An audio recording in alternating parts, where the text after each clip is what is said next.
All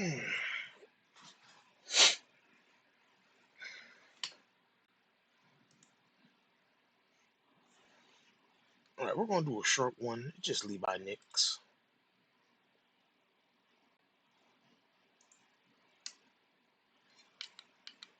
There we go. Everyone start to see what happening in America, and people angry. Yep. Chat, put a 1 in the chat if you agree. I feel like there's been a shift in America where everything is so expensive that it's ridiculous to even think about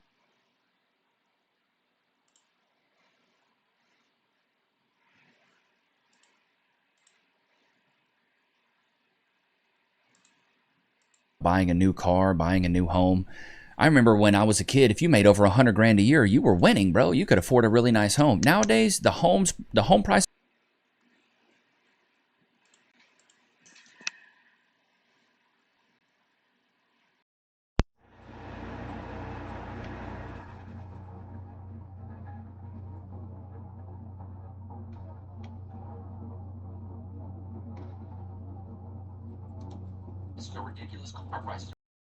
ridiculous. And a lot of times they're built like crap. They're not built to last anymore. But we're going to go through these. There's a lot of these videos, and let me know if you kind of share the same sentiments, or if there's anything you're going through, let me know in the comments. But stick around to the very end. I'm going to go over some comments of previous videos, so you might be featured. Let's get off into it. Sorry about that. Of the way problems that the world is going. Like, I'm being actually so for real. I feel like everybody is having a hard time right now. Like, even the stable people. I personally am having like an identity existential crisis, but even my stable friends are like shutting down their Instagrams, like closing down their Facebooks, even if it's just for a month. I know stable people who are like losing their minds at night. Finances, government, data centers, AI, like the future. I think we're actually all collectively freaking out. Am I alone with that? Well, I will say the one thing I found is just everything is moving very quickly. Everything's moving quickly. With the whole AI stuff, it's moving very quickly. And to me, that's the real part. It starts to progress so fast. And I know that, this growth with technology is exponential, so it's only going to get, greater and greater and greater. But still, it's like there's so many other things that are happening right now. Like this dude's talking about an iSubscription. Breaking news. Starting in 2027, refrigerator manufacturers will no longer sell refrigerators with automatic ice makers unless you have a subscription fee. Stupid. That's right. Starting in 2027, for 1 year, you can buy a refrigerator and it will make ice for you if you want. That's wild. But after that 12-month period is over, you're going to have to pay a $29.95 subscription fee in order to get ice made in your refrigerator. Well, I'd be madder than a hornet's nest thinking about I got to freaking buy an ice subscription. I thought he was talking about the other ice subscription. Every year, at the beginning of the year, you will pay a $29.95 fee, and your refrigerator will be allowed to continue to make ice. Should you fail to pay that fee, of course, you have no subscription, they will shut off your ice making capabilities and you will just have a regular refrigerator. If you were raised in the That's 80s wild. and 90s, how are you adjusting now? 2026, how do you feel? Okay, I'll go ahead and answer this. I feel like things are so ridiculously expensive that I don't know how people back in the day even afforded a vacation. It's getting to the point now where I'm spending, because now I got me, Cass, Lokes, Baby Nicks. I'm spending around $200, $250 a week on just food, just groceries, not let alone gas. We drive an SUV and it has to have premium, so gas, and then you got a house payment. Dude, I'm gonna be real transparent with you guys for a second. How much is your rent? Let me know how much your rent is. I'll tell you how much my house is. I bought this house for $200,000 3 years ago. Yeah, wow, $200,000, Levi. That's fantastic. Are you kidding me? Oh my God, wow, that's incredible, Levi. The interest rate at the time was like 6.75. Credit was okay at the time. It was all right. It was I think it was in the low sevens. I was okay. I had a pretty good down payment. It's like 10 or 15 grand. My monthly mortgage, dude, is $1,800 a month. Hey. You're telling me I'm paying almost $2,000 a month for a $200,000 house? Let's just keep using that math, right? $200,000 for the house, $2,000 mortgage. $400,000 house, $4,000 mortgage. $600,000, $6,000 mortgage. You're telling me if I'm getting $1 million home, I have to pay $10,000? Who can afford to pay $10,000 a month in a mortgage, dude? Like, what are you talking? Like, these interest rates are so insane that I don't, like, we want to move because our family's growing. But at the same time, dude, I can't afford to buy a house right now. They're so expensive. I'm not even gonna lie. Some days I'm not well. To think about then and think about now and know that it'll never be the same, it's something. I can remember the late 80s going to the movie theater. Me, my mama, my cousins, my aunt, 10, 11 of us, right? One of them pull out a $50 bill, hand it to the cashier. We got popcorn, drinks, the movie tickets, everything, and they get change back. We in the theater fighting over the cup holder and the armrest because we got so much candy and chips and hot dogs in our hands. Happy, smiling. I took my 15-year-old daughter to the movies today, just me and her. Oh, it'll be $50 for two people. Like tickets, right? Mind you, it's a 2:30 show. It ain't even late at night. Oh, this is a matinee? That's during the day. Tickets, Yeah, during the day. small popcorn for her, small for me, small drink, $54.86. God. I don't even have no more words. I can't even. Like, that is insane, though. I agree. You back in the day, you go to the movies for something real, for the low. I'll give you something else that's for the low. That's free cash. You can go download free cash, scan the QR code, click the link in the description. You can get $10 to play games. It's super simple, and you get a slew of different games to play. Average time to earn your first cash, 17 minutes, $26. Average withdrawal sent yesterday. So in less than 30 minutes, you can withdraw $20. So if you guys need something to do, you need a little bit of extra cash. I'm trying to be numero uno with the most people that have downloaded this, and I told them my audience is the best. So let's prove to them right that you guys are writers and that you guys will actually go download this. Even if you don't play the games, dude, just go download it and you can delete it. I don't care. I just want to show them that my audience is built like that. But I got a guy in the Discord's made like over $2,000. So don't say I never did anything for you. Scan the QR code, get $10. You can cash out at $20. It's really simple. And so I'm getting you halfway there. We're halfway there. They literally want to put a mini data center on everybody's home. And the way that they're selling this to people is, wait, you'll only have to pay one flat. Bro, I know she's probably on our site here, but she does look like an extra on Wallace and Gromit. Shots fired! This poor baby. Fee of about $150 a month for Wi-Fi and electricity. Now, I know we all think we wouldn't be dumb enough to do that, would we? Except the fact that everybody's electricity cost is going up and up and up and up and up and up.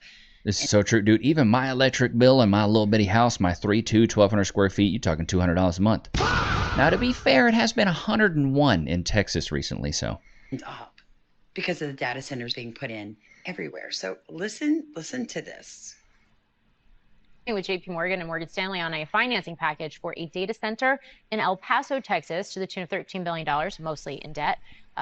Amid continued demand for data centers, there has been increasing pushback from local communities about these facilities. But one company is offering a potential solution, and Diana Olick has the story in this week's Property Play. Hi, Di. Hey, Morgan. Yeah, it's an unlikely partnership. Span, which is a startup that makes smart electrical home panels, is teaming up with NVIDIA and PulteGroup, a major U.S. home builder. Span is now making small fractional data centers, they call them nodes, that can be put on the side of residential homes. So the idea is to take advantage of unused electrical capacity on local grids, which the Span smart panels find. Now, a network of these nodes talking to each other across the country is the equivalent of a mid-sized traditional data center. So these could actually negate the need to build as many of those huge data centers. Hyperscalers and AI cloud providers just tap into the node network like a regular data center. Now, Span collaborated with NVIDIA using its technology in the system. Span claims it can install 8,000 of these units about 6 times faster and at 5 times lower cost than the construction of a typical centralized 100 megawatt data center of the same size. Now, Pulte Homes is in on the early testing phase, looking at the capabilities and economics of these nodes, which have already been deployed in a handful of communities. Okay, so Why would a homeowner want this? So well, we pivot because left they would and just they have to pay pivot right. one flat We fee don't for want huge electricity data and centers Wi-Fi, sucking up which the fresh Span said water, would be roughly about polluting the air, $150 total. So a right? lot We less don't than want that. probably your usual So bill. Now, this for is much their more on this story and the way latest around it. Property Play podcast with the CEO of a company Yeah. looking to Hey, so did you guys notice that? Wait, okay, so they're going to be putting these little mini data centers and the unused electricity that you have, they're just going to be tapping into. I drink your milkshake.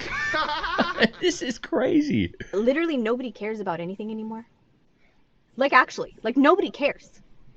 Apparently, they came out on the news and they said that the aliens are here, they're among us. So I don't know what. I don't follow the news. Just somebody came on this app and said, "Hey, did you guys know that the news said that there's aliens and blah blah blah, I don't know what." And nobody cares. Yeah, aliens are real, bro. Nobody cares. Dude, it's because we got bigger fish to fry. We got $4 gallons of milk, man. There's a massive explosion threat out in Garden Grove, California, and nobody cares. People are still going to Disneyland like, "Oh, cool. If we die, we die." I don't know if just like people are just sick and tired of all the lies, like they've been lying to us, or I don't know what. It's just like we've had it up to here. At this point, we're just like, it is what it is. Whatever happens, happens. Like nothing is a shock to us anymore, or what? Like aliens can come to our front door, and we'll just open the door and be like, "Oh, hey, what's up? You want to come inside?" Yeah, hey, what's happening, dude? You guys like, Meow, meow, meow. Hey, man, it's good to see you guys. Where you from? Mars? Yeah, you guys are transplants? Well, hey, we got a lot of immigrants coming in, I don't have any room here, What they doing over here? This is Home Depot. It's Home Depot. Why would the government want to put a flock camera at every car going in and out of Home Depot? What the hell do they get out of that? What is a flock Makes camera? no sense why they'd want to read the plates on cars Oh, that's what it going is? in and out of Home Depot. That's weird. Tell me why. So I just learned that they replaced 30 dirty jobs with AI, and nobody's really even talking about it. Yeah. Everybody thought it would be the code writers, the spreadsheet guys that would be replaced with AI first. Nope, wrong. Heidelberg Building Materials, they produce 60 to 70% of all the cement used in Maryland alone. Their large quarry in Union Bridge, Maryland, just bought 30 autonomous dump trucks. Those are quarry trucks, completely autonomous. They're gonna. I'm telling you, bro, they're gonna replace. First of all, they'll replace all the women. Right, we'll get the AI sex robots first, and then it'll be all the dirty jobs nobody wants to do. So you'll be able to buck a robot, and then it'll be able to pick up your poop and unclog your toilet all in one. You know what I mean? And then they'll combine them into one autonomous robot, so you can buck it while it plunges your toilet. Just. I'm sorry. Sorry, chat. Oh man. Walmart's new AI system says when you call to ask for help. This call and your voice may be recorded for quality or other business purposes, including fraud prevention. Your call and your voice will be recorded for quality or other business purposes, including fraud prevention. I like how they put that at the end to kind of make your brain feel like it's a safe thing. It's not, because I looked into what other business purposes could be, and it is not limited to AI training, voice cloning data sets, emotion tracking, behavioral analysis, customer profiling, speech recognition systems. What ethically could you use that for? So this is. Are you serious? Bro, that's wild. I do have something for you guys though. Let me see if I can't find it really quick. So I've been working with a company called Fanison. It's really cool, dude. It's really cool. So basically it's an AI digital twin of me. I have an AI digital twin now. So for people that like, there's been a lot of you guys be like, Levi, I want to call you on Connect with Me, which is like, dude, I completely understand. I'd love to talk to all you guys, but some of you guys aren't available at that time. So when I went to VidCon, I met with this guy who's like, hey man, I can create you an AI digital twin of you. So basically what it does, and I'll put the link in the comments here so you guys can go check it out. Basically what this link does, or what this twin does, is that it watched all of my YouTube videos. It read my ebooks that I created. and it came up, and I basically just like recorded like a one shot of me talking, and it's got my voice. Now it sounds pretty generic because I'm talking very clearly and I'm not using a lot of slang. But basically, it's learned who I was, and so now I have an AI digital twin. So if you guys want to call that, I think it's like $1 a minute. You can call it, and you can video chat with me, I believe, and voice chat with me. But it's watched every single video. It knows all my one-liners, all my jokes. It's honestly an even better version of me because it can recall things immediately, and you can just have like a fluid conversation with it. But I'll put it in the comments. I'd love to see somebody try it. And then one of my ebooks is now like a course on there, so you can go try this course out. Dude, it's insane. It's absolutely insane. So for people that like have been wanting some of this information or wanting access to talk to me, now you can. Google just announced that they're no longer going to be having a search bar. What?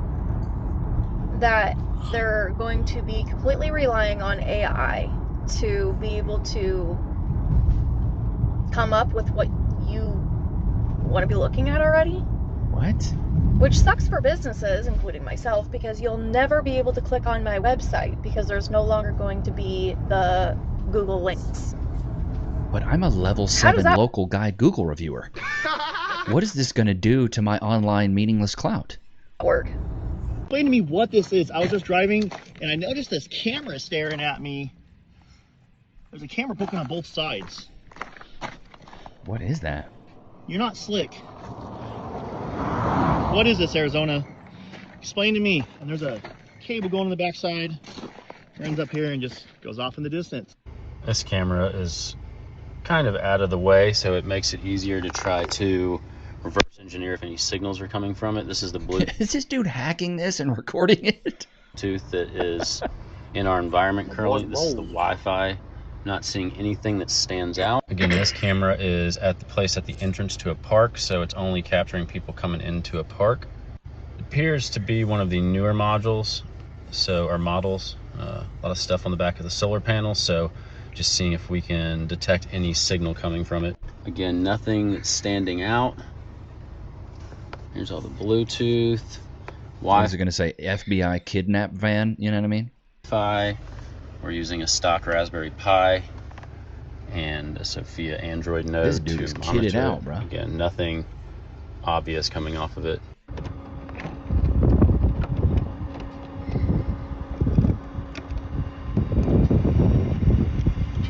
What? Y'all got a camera in there?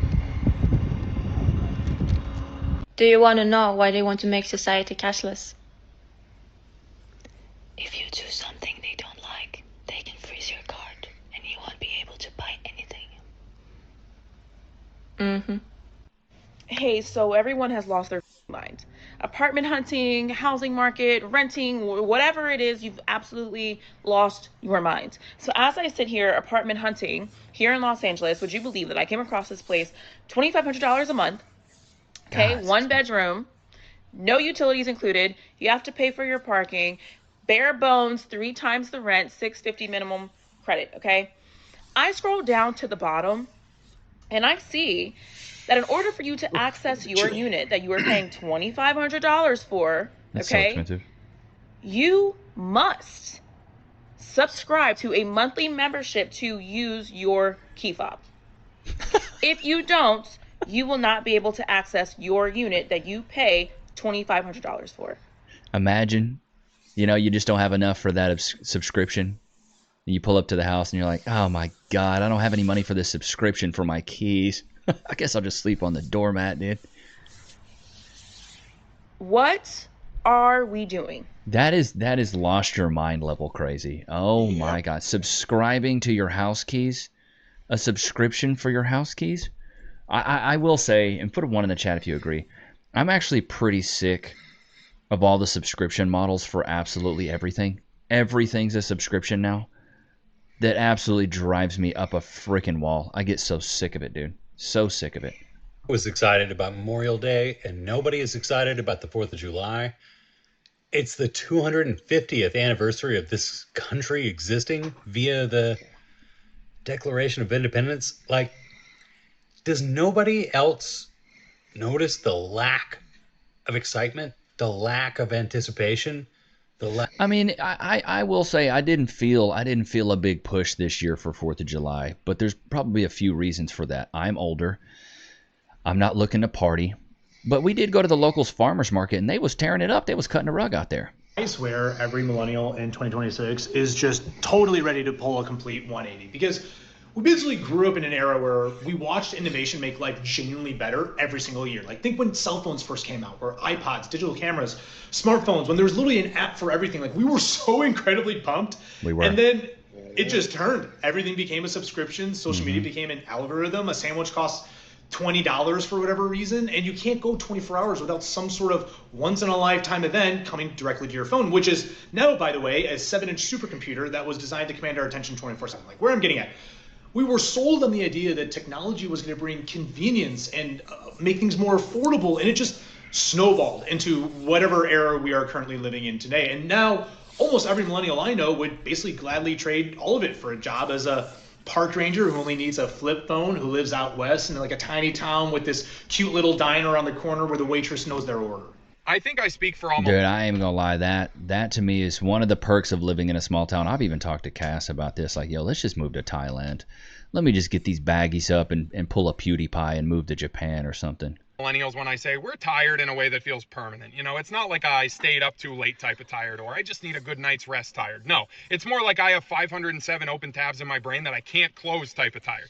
And I think it's because we've been conditioned to like always be on. You know, there's always something we forgot or need to schedule or need to buy or need to remember next week. And the rare instance that we do get a second to relax, our brains are still working. They're still running the background process, like updating the anxiety or installing new stress for absolutely no reason. But the craziest part is that like we've gotten so used to it, we don't even talk about it anymore. You know, you'll ask somebody, how you doing? They'll say, oh, tired. And everybody just kind of nods along like, yep, that checks out. We don't even ask why, you know, because at this point, being tired isn't like an occasional feeling. It's become part of our operating system. Like, honestly, I don't think millennials need more sleep. I think we all just need one day where absolutely nothing requires our attention. Now, I'm no theorist, but don't you think it's a little bit strange at the same time that they announce 2027 new vehicles are going to be scanning your eyeballs off with AI, and there's going to be sensors in the steering wheel, and you got to put both your hands on the wheel at the same time? This is already happening in the UK, otherwise your car will shut off.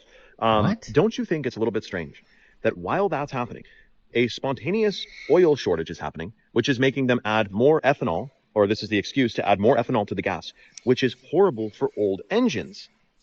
And then all these junkyards are burning up. Have you not heard? There's been like a bunch of big giant junkyards that have caught on fire randomly. So all the parts, all the old parts for the old cars burning up. The new gas could significantly shorten the lifespan of the old vehicles that are on the road. So all the people who said, you know, I'm just going to keep driving my 1990, whatever, like, I agree, that's cool, but you're going to have to figure out how to get ethanol out of the freaking gas. Otherwise, it's going to prematurely gimp your engine. Furthermore, at the same time that all that is happening, people think you're going to be able to just like jailbreak your car and turn off all that AI crap, not knowing a lot has changed in the last few years for the automotive industry. If you alter something in your computer system of these new vehicles, it immediately sends a tampering notice to like the cloud of the manufacturer of your vehicle and can either stop your insurance or disable the car if you've affected it in a certain type of way. Look it up, dude. They've passed all these laws. So the walls are closing in on, I guess, controlling our modes of transport. Eventually, I think they all want us in a smart bus anyway, hooked up to the AI railroad. Bro, that is wild. Tracking your eyeballs? Now, I know Tesla does this on the self-driving. Like, they do this on the self-driving, and they're like, hey, you know, you got to stay on the road, which I kind of understand that. But, like, that is insane. Older vehicles not be able to... See, that's always been the dream of mine, dude. I don't know about you guys, chat. Put a one in the chat if you agree. I've always had this dream of like buying a 1966 Mustang. My grandfather used to have one, and I'm like, man, that'd be so sweet to have a 66 thing. First of all, they're crazy expensive. You know, when my grandpa had one, they were a pack of bubble gum and $12. But they're crazy expensive, and now it seems like the gas won't even work in them. It's like, good Lord. Why are the flock cameras dangerous? What do they look like? Just crime deterrence. They are watching you. They are logging you, even if you do not commit a crime. They have systems that log your license plate, your vehicle details, the time that you were there, the location. They can catalog your make, model, color, bumper stickers, roof racks, even visible damage to your vehicle down to scratches and dents. And then they store that data in searchable databases used by police and other three-letter agencies across the country. That is not just crime prevention. That is mass surveillance being marketed to us as safety. Well, don't do crime and you'll be okay. You are thinking way too small. You are quite literally still inside of the box. You trust the government with a permanent surveillance network? Freedom means being left alone by the state unless you have actually done something, not being tracked just in case. New and troubling product, the detection of human distress. Nonsense. Surveillance tech in cities across the United States. Flock Safety, the police technology company, is rolling out a new and troubling product, the detection of human distress via audio. Flock has been promoting Raven, their version of acoustic gunshot detection. Optimize your shots fired. Shots fired! When y'all hear that, come calling. Devices capture sounds in public places and use machine learning to try to identify gunshots and then alert police. We say try because these mics often misinterpret car backfires and fireworks as gunshots. Now these microphones apparently will be alerting police whenever they detect what the machine believes to be human voice in distress. It's unclear how this tech even works. What? It's also unclear how these devices will be interacting with state eavesdropping laws. What if I'm giving my AI robot girlfriend back shots and she's enjoying it? I'm going to get the cops called on me? That limit listening to or recording the private conversations that often occur in public places. Gunshot detection technology is dangerous enough as it is. Police showing up to alerts they think are gunfire, only to find children playing with fireworks, is a recipe for innocent people to get hurt. People in real danger. So your vehicles will now be spying on you, and not just spying on you with video and audio surveillance, but they're going to be sending out information to local police departments. They're going to be sending out information to your car insurance company, telling them how fast you drive, how fast you go around corners, or how often you hit the brakes heavily so that they can raise the rates of your insurance. And if you don't believe that, here's just a few proofs. In 2021, the U.S. government passed legislation that by 2027, all of this information, all of this technology must be in all vehicles sold in America. And as you can see over here, it is already being done. It's already being implemented. Folks, you're now being spied on by your own car. Welcome to America. Bro, you can't get away with nothing anymore, bro. That's crazy work. What sounds like. That's absolutely insane. They're spying on your car? Jesus, what happened to the term American muscle? What happened to it? Chat, did you guys ever... All right, let's go to a previous video. This is the Halo campaign evolved situation. My man Levi reporting the real news. You already know, man. Halo LAN parties were lit in high school. Some of the most fun times of my life. We didn't want the story changed, man. We just wanted better graphics and better multiplayer. Halo was the reason I bought an Xbox. Do men make Barbie movies? No. So why are women taking a man's game?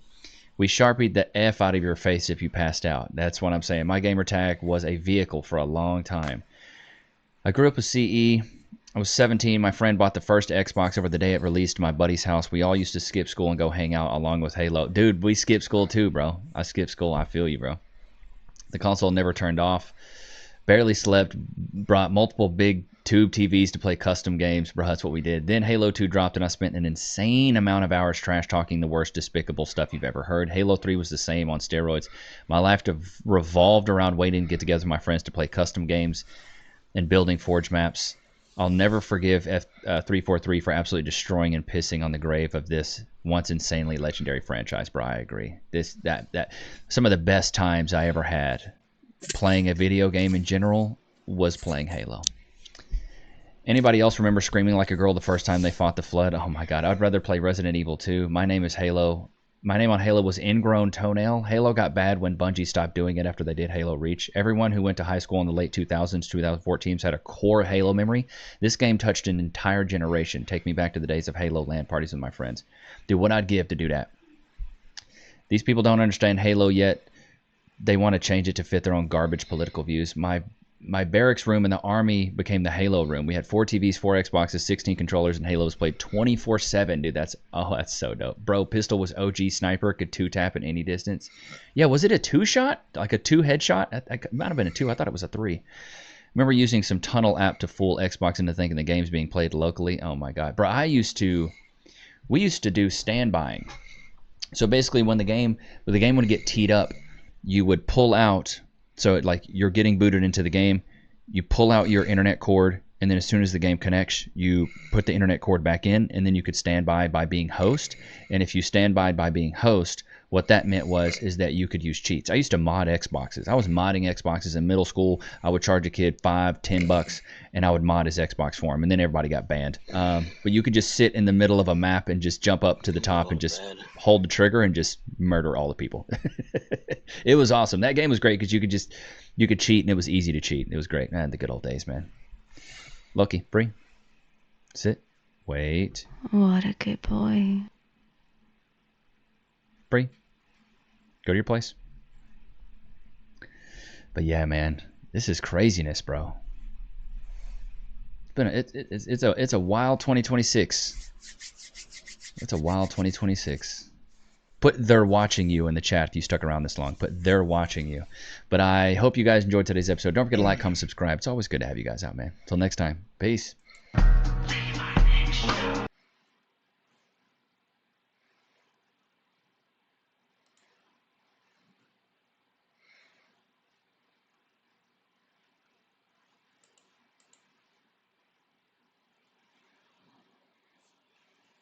30 minutes? That's fair.